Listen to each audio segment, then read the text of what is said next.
Hola, ¿qué tal? Muy buenas tardes. Estábamos avisados de que esta dana iba a dejar mucha agua, pero desde luego las imágenes que estamos viendo son devastadoras. A esta hora sigue arrasando el sur y el este de la península. La situación es extrema en las provincias de Málaga y de Valencia. Es la casa primera de arriba. Es la casa de la Mónica. Ahí se tiene que... Situación extrema, decía Elena Resano. Fíjate qué imagen. Esto, si yo no me equivoco, es Utiel. Un coche de la Policía Municipal arrastrado. Fíjate qué imagen. Ese torrente de agua. Estos son, insisto, imágenes de entre las 2:30 y las 3 de la tarde que estábamos emitiendo en La Sexta. Y esto es lo que ha pedido la jueza también. ¿Verdad, Alfonso? Y eso fue la apertura del informativo. De hecho, era la noticia del día, sin lugar a dudas. Yo estaba en Más Vale Tarde y todos los temas se fueron cayendo por la magnitud de la catástrofe. Ha pedido esos vídeos, entre ellos a La Sexta, se los hemos mandado, y es curioso porque lo que dice la jueza es que esa información es muy útil para determinar que efectivamente a partir de las 2 de la tarde era evidente que la catástrofe tenía una magnitud muy, muy importante. Y cuando todavía no se habían producido la mayor parte de las muertes, 5:30 de la tarde, seguíamos, lo acabas de decir, en Más Vale Tarde, lo contábamos así. Son las 5:30 de la tarde, se va complicando por momentos. Tenemos que poner el foco, efectivamente, en la Comunitat Valenciana, en la zona entre Valencia, la zona de Requena y de Utiel. En este área de servicio de Chiva es donde nos hemos tenido que quedar cuando íbamos por la A3 a 45 minutos de Requena, cuando nos dirigíamos a esa zona de Utiel-Requena. Pues esas son las imágenes, en este caso, de la tarde, de la mañana, en La Sexta, contándolo desde las 2:30. Y es que si nos vamos al día anterior, el día anterior ya lo estábamos avisando. Los meteorólogos de esta casa ya estaban avisando de lo que venía, de lo que decía la EMET.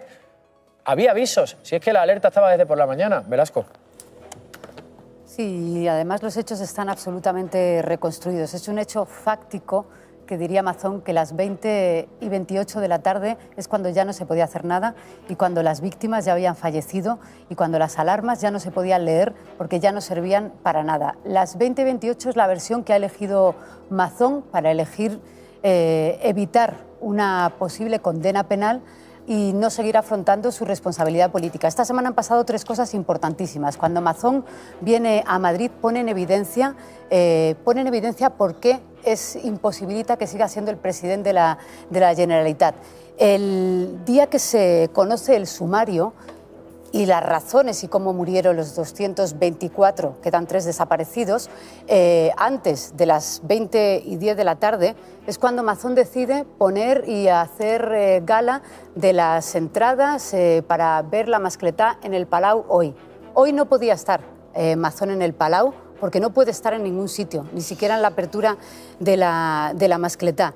Esta semana el Partido Popular ha seguido sin decidir por qué mantiene y sin explicar por qué mantiene a Carlos Mazón. Lo que vimos en el Congreso este miércoles fue 2 respuestas y a cada cual más impresentable. Uno, se ha seguido manteniendo y avalando y apoyando a Mazón. Lo hizo su portavoz económico, Juan Bravo, que dijo que había estado donde tenía que estar, cuando 2 días antes dijo delante de toda España, en ese desayuno incomodísimo, que no había aparecido hasta las 20:28. Elías Bendodo también respaldó a Mazón en ese Congreso de los Diputados y los que no lo hicieron salieron corriendo por los pasillos para no dar una respuesta política. Es imposible que el Partido Popular siga avalando a Mazón. Mira, Mazón puede hundir a Feijóo 2 veces. Lo hizo el 23 de julio y puede hacerlo en el corto plazo. Tiene 2 opciones Feijóo. Uno, quitarlo más adelante por un cálculo político o hacerlo ahora con relativa altura política. Y cuando hay 227 muertos y una sociedad valenciana en la calle, es mejor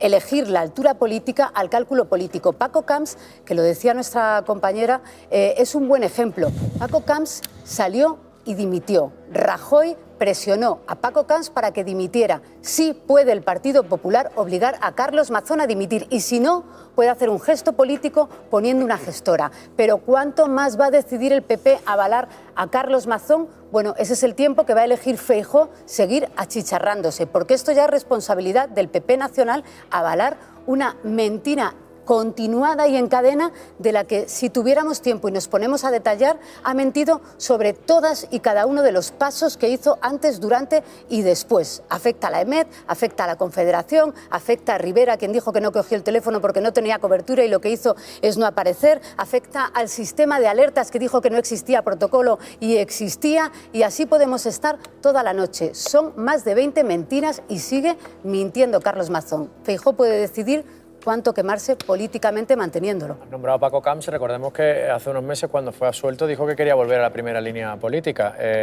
No sé si... Un buen relevo, si lo dijo en serio, pero decirlo lo dijo. El mejor relevo. Y veremos hablamos del Partido Popular, pero esperaos, es que justo me viene bien porque esto es imagen de hoy, Borja Semper y Esteban González Pons, que obviamente están muy incómodos cuando se les pregunta por este asunto. Lógico, ahí los tienen.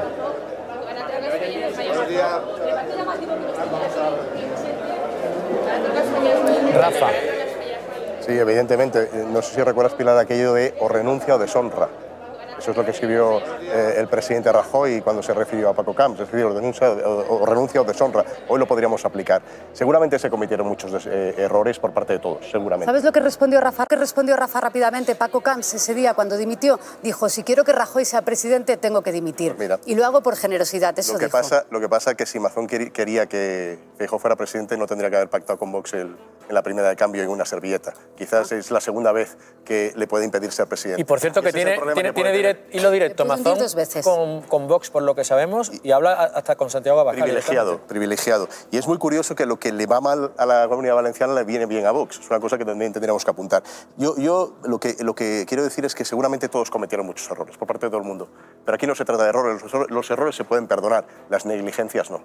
Mira, al señor Mazón solo se le pedían 3 cosas. Ser consciente de la situación, estar donde tenía que estar y ejercer sus competencias. Simplemente es lo que se le pide a cualquier gobernante. Y era consciente de la situación. Yo he escuchado, por ejemplo, hace poco al señor Mazón defenderse con los audios manipulados de la EMET, diciendo de que la EMET decía como máximo 180 litros por metros cuadrados que iban a caer, cuando todo el mundo sabe, déjame por favor, cuando todo el mundo sabe perfectamente, cuando todo el mundo sabe perfectamente, televisión española.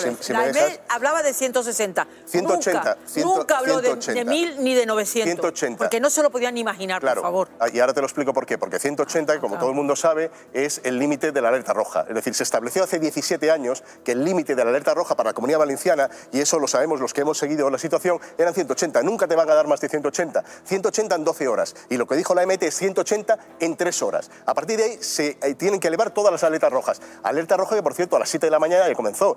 Y no todo el mundo se comportó de manera negligente. Recordemos la Universidad de Valencia. Es que el señor Mazón lo que fue a una reunión de trabajo para meter bronca a la Universidad de Valencia porque había dicho de que no se tenía que ir. No metió bronca, se rió. Hicieron de las siglas que representa. Yo, más allá de lo que determine la investigación y los errores que se han cometido y las mentiras de Mazón, yo creo que hay algo en lo que vamos a estar todos de acuerdo. Si a las 2:30 de la tarde en todas las televisiones estamos enseñando las imágenes, voy a pedir, compañeros, que las pongáis otra vez, 2:30 de la tarde estamos contando todos los medios de comunicación que hay pueblos, ahí lo estamos viendo, como Utiel, como Chivas, donde ya hay personas que están teniendo dificultades, donde el agua baja tal y como están viendo. Si con esa situación a las 2:30 de la tarde tú te vas a comer al Ventorro 4 horas y desapareces y no te pones al frente de la emergencia siendo el presidente autonómico, te tienes que ir. Y luego ya veremos de quién es la culpa. Y yo ya no voy a entrar ni en lo de los minutos, ni en a qué minuto llegó, ni a qué, porque es que eso me parece que tiene una relevancia importante judicial, pero desde el punto de vista de la responsabilidad política es que no hay más. Es que es así. Estamos de acuerdo. Es que al menos eso es lo que creo yo. A las 2 de la tarde estaba ya la unidad militar de Estamos diciendo, por emergencias ejemplo, que el señor Paje es culpable de los que murieron en Castilla-La Mancha, o no porque eran menos. Comparando la actuación de Paje con la actuación de Mazón. O no porque eran menos. ¿De verdad estamos en O no porque eran menos. Es la única pregunta que yo me hago. Pero el señor Paje, el señor Paje, ¿es culpable el señor Sánchez de los 120.000 muertos de la Celia, entonces no me has entendido. El señor Paje estuvo desaparecido hasta las 7:30, 8:30, nos hemos enterado ahora, de la tarde en una comida, sin saber con quién estaba, sin atender las llamadas. ¿Eso le pasó al señor Paje? Yo creo que no, entonces ya nos hemos contestado. Vamos. Bueno, es que si nos fijamos en algunos datos son escalofriantes. Entonces, los errores que se cometieron en la COVID, Celia, no es responsable nadie. Avanzamos, Celia. No, es que para poner a todo el mundo al mismo nivel. No, es que todo el mundo tiene que estar al mismo nivel. Venga, vámonos. Claro. Bueno, claro. Está en la plaza del Ayuntamiento de Valencia y a esa primera mascleta no ha asistido Carlos Mazón, que está escondido, que no responde, por cierto, a las llamadas de La Sexta cuando queremos entrevistarlo. Nos encantaría poder entrevistarlo, ya sea aquí sentado, le hemos invitado muchas veces, o telefónicamente, como él quiera, y no hay manera. Y han pasado 4 meses, lo seguiremos intentando. Pero antes, Loreto Chando, compañera, ¿cómo estás? ¿Cómo ha sido esa manifestación? Una manifestación, además, en la que yo decía, la gente está ya cansada de mentiras. Al duelo, al dolor, se une la indignación y el cabreo. La gente no puede más. Pues ha sido... No tengo palabras, no tengo palabras. Ver las lágrimas de las víctimas, pero sobre todo la dignidad, porque ellas sí son la dignidad en todo este asunto. Ellas representan la decencia que no tiene Carlos Mazón. Ha sido duro, ha sido muy duro. Y oírlas leer el manifiesto ha sido durísimo, y leer un poema de Vicent Andrés Estellés, y el momento de sonar la alarma, pues todos hemos llorado, es que es inevitable, pero sobre todo las víctimas, Yelamo, las víctimas, por ellas, por su decencia, por su dignidad, por su saber estar, por su capacidad de aguante, porque yo te lo juro, vamos, por lo más sagrado, yo no creo que tuviese el aguante que tienen ellas. Y ahí las tienes luchando. Ahí tenías a Dolores, que ha perdido a toda su familia, su marido, a sus 2 hijos, a Toñi, que ha perdido a su marido y a su hija. A todos, gritando Mazón dimisión, y el otro escondido, nadie sabe dónde. Hay una cosa, Loreto, que nos la repiten las víctimas cada vez que hablamos con ellos, los familiares. Luego vamos a hablar con Ernesto, que es un familiar de alguien que todavía no ha aparecido, su sobrina Elizabeth todavía no ha aparecido, luego vamos a charlar con él, y todos se duelen de algo, más allá de las mentiras, por supuesto, y es que todavía nadie del entorno de Carlos Mazón, y por supuesto ni siquiera él mismo, se ha reunido con ellos, con los familiares de las víctimas. Claro, pero es que el Partido Popular de la Comunidad Valenciana es experta en abandonar a las víctimas. Lo que está haciendo Carlos Mazón es lo que hizo Paco Camps con las víctimas del metro. ¿Cómo se va a reunir con ellas? O sea, ¿cómo se va a reunir con ellas? O sea, quiero decir, tú imagínate ponerte delante de esa gente que le van a decir de todo menos bonito. No tiene el aguante, no lo va a hacer.